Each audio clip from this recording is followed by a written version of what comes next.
You're in my house, so I can legally kill you. Hi, Sydney. How are you doing? Hey, good. How are you, Uh, Howard? I'm good, thank you. Congratulations on the movie. It's fantastic. I loved it. Thank you.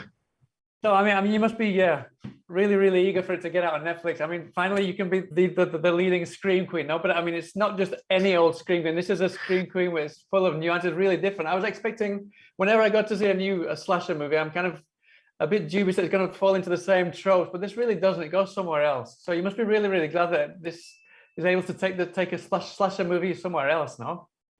Oh, thank you so much for saying that. And thank you for acknowledging that. That was sort of the goal, of like creating something new and bending genres, but also keeping the performances nuanced and well-rounded, grounded, and fun. I mean, I think you actually went to audition by chance. So I think a friend of yours told you that there was this role and you kind of went by chance and they actually wanted you to be in the film, no, I think. Yeah, Rich Delia, who casted me. I've loved Rich, and I've gone in for him a few times. But I think I was out of town. I was actually maybe in Hawaii at the time that they were doing auditions, and I think when Rich read the script, he was like, "We have to get Sydney Park." And I read the script, and I was like, "This is amazing!" Like, what? But yeah, one of my friends was like, "You should go out for this role, Makani. She's supposed to be from Hawaii. Like, you'd be dope as the lead." And I was like, "Oh, that sounds cool," but I didn't really like think much of it. And then it fell into my lap, went in, and then it happened pretty fast. Went in for Patrick and Dan and Henry, and that was it. This isn't who I am. This isn't me. Seems the killer wore a mask with the victim's face and was intent on exposing intimate information. Jackson Pace took a knee on the field of life. Hope they're serving Fireball up in paradise, brother. Now I want to die. I imagine you went into this kind of similar to the way that I went into watching it. Whenever there's a new slasher comes along, I mean, I think it's the same with everybody. It's nice. This could be the same as Scream. It happened to me with Fear Street just recently, and I really enjoyed that because it was a different take. And the same happened to me with this one. It really does tip its hat to the things like Scream, and there's even like specific homages in there, mentions that people will get. But I imagine when you went into it, you really wanted to go for something that people would come out and say, "Well, I thought it was going to be Scream, but it really isn't like Scream. It goes in a different direction." So I imagine that was something that you really second guessed with yourself, both writing and when it came to directing, no? Yeah, I mean, I actually rewatched Scream just to like get in the mood right before we ended up shooting the movie, and I think that movie's brilliant, and the kill sequences are so great, and obviously the characters are so rich and everything. But there is that like meta aspect of it that at the time felt very new and fresh. But now you kind of watch it and it feels a little dated, and the characters end up. How dare you? Yeah, I love it. I love it. But I'm thinking in terms of like making a horror movie now and making a slasher movie now, like having characters with that level of self-awareness takes me out of the movie as a viewer. And so, I thought this was an opportunity to pick and choose some of those thematic through lines while leaving others that don't necessarily make sense in a contemporary slasher movie. Like take those elements from those movies and say like, also here's a movie that has rich emotional characters and who have deep connections with each other and complex connections with each other. And that will hopefully add to the gravity of these kill sequences, basically. And for me, because that we can just take those ingredients, but that's not the defining nature of the movie. And for me, the low-key revolutionary thing in adapting her book was the idea that the set pieces aren't just about being chased and hoping you don't die. It wasn't just some visceral fear that was driving the set piece. It was the visceral fear of, yes, you might die, but it was also the stakes of the fact that if you do die,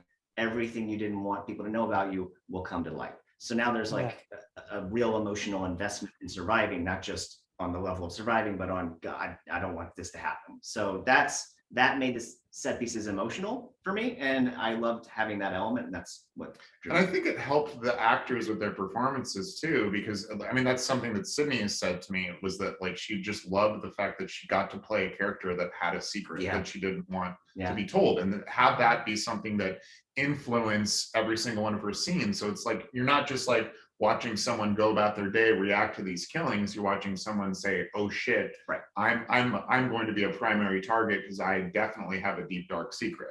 Yeah, her performance had to convey a mask without a mask for half the movie. 100%. Doesn't make sense, you know? Why would the killer go after Jackson? He got secrets. Careful out there, friend. Crazy people in this town. I have a secret. I accidentally ran over a hitchhiker and dumped his body into the ocean. Is that bad? I just want to live. I want to talk about the four of you as you're like these best friends, but at the same time, you've got all these secrets there that kind of slowly get peeled away throughout the film. Can you tell me a little bit about how the four of you bonded together before the film to kind of create this hot and cold chemistry so that you keep the audience on their toes all the way through? Yeah. I was from day one. Yeah, Day seriously. one. Oh, go ahead, Asia. Go ahead. No, I was just going to say day one, but also our day one was 2 weeks before filming. And I think that was great because we had so much time to just bond and we were all staying at the same apartment/hotel. And I don't think any of us had been in, or maybe Dale had been in Vancouver before, but had really like lived there. And so we were all exploring together and we just hit it off. Yeah, the connection was like really genuine. We all got along very quickly.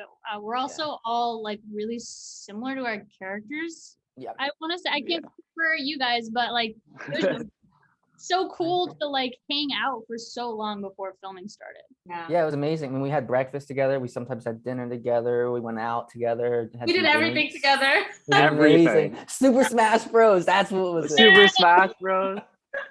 We watched scary movies together. Yeah. Yeah, so I mean, so the scary movies that you watch, were they specifically movies that the director asked you to watch, or were they films that you chose together to kind of get you into the mood?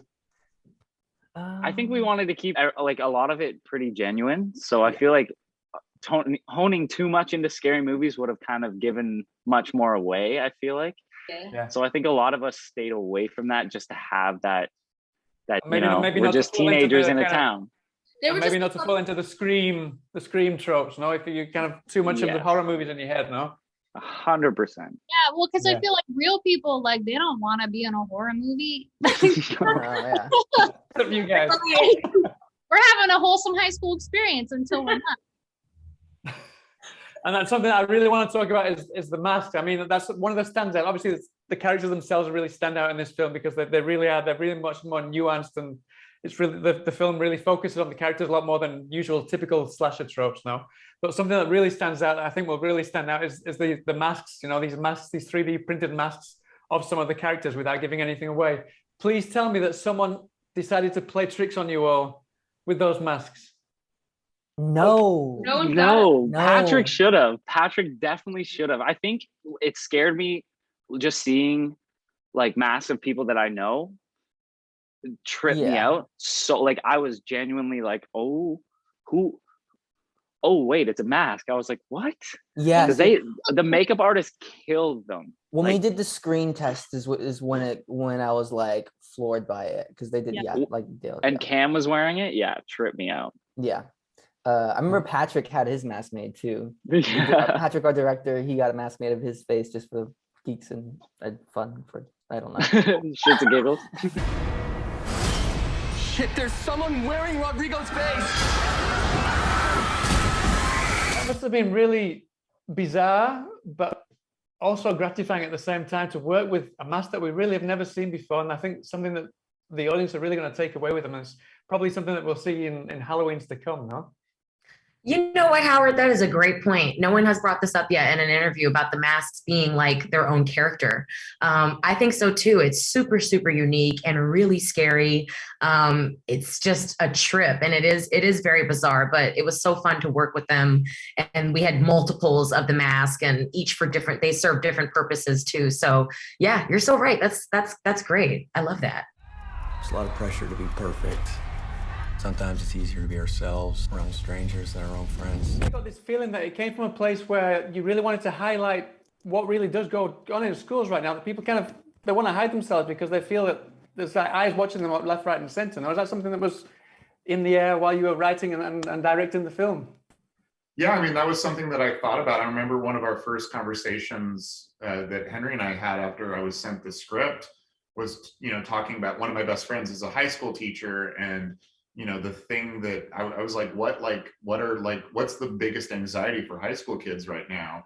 And it's so much of it, and it's because of social media, has to do with perception and being labeled one way or the other. And then that label sticking with you in a way beyond like, you know, just your scene at high school or whatever. I'm sure like we had to deal with when we were growing up. Like, not only that, you have a label that's online that exists as like tendrils attached to that, you know? And so there's a real anxiety and real fear that we're only just now starting to be able to define that I think, you know, we were able to tap into in thinking about like this killer being someone who's coming for your secrets as well as your life. Yeah. And I honestly think and maybe I'm just stunted, but I also think it relates, well, even adults can feel like in the pandemic, people were like catching up. They're like, how are you? Everything's great. Yeah, we're fine. It was like all this like putting on a face to make sure everything when there's like really you're thinking about something else. So I feel like that feeling can continue into adulthood. I fully relate to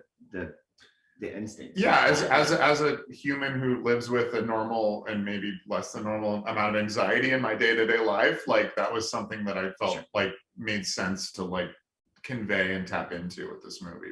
Yeah, well, a lot of times, you know, I feel like people can't face themselves. That's why the mask is there, because you're looking at a mirror, right? And even though there's like no justification for killing people, it's really deep when people can't face who they are, and they carry like this shame and this guilt. So it's like this underlying theme of shame and guilt, which makes it really deep. And that's what I love about the film too. It's not just a slasher; like it's an American true horror story. I think a lot of us, like Jesse said, we're so similar to our characters that, and I feel like as an actor, you kind of have to bring a bit of yourself into every character that you do, just to have those genuine emotions and make sure that, you know, when you're experiencing things that are written for you, you can portray them as real life, because that's what our job is, right? Like, and I think it was pretty easy for, you know,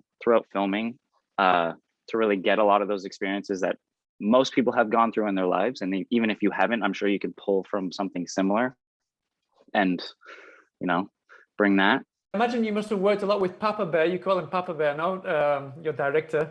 Patrick, oh my gosh, Papa Bear. And you almost kind of built a family with your best friends as you lived in the same apartment block now to really kind of create this chemistry. So I imagine you really worked really hard to get this chemistry that was very warm and very, very close, but at the same time, very kind of suspicious. And there was things that you kind of want to keep the audience on their toes. Now that must be a tricky balance, no?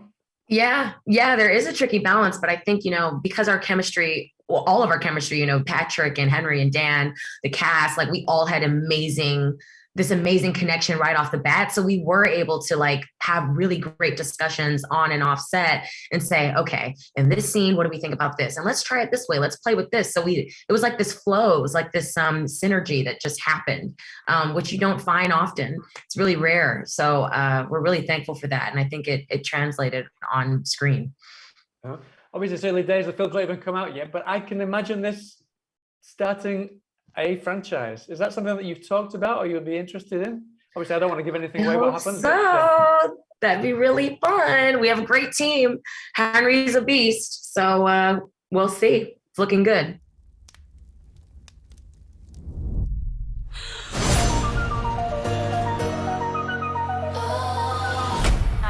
Hi, the killer's here. He's wearing a mask on my face and he's forcing me to record offensive hate speech, and I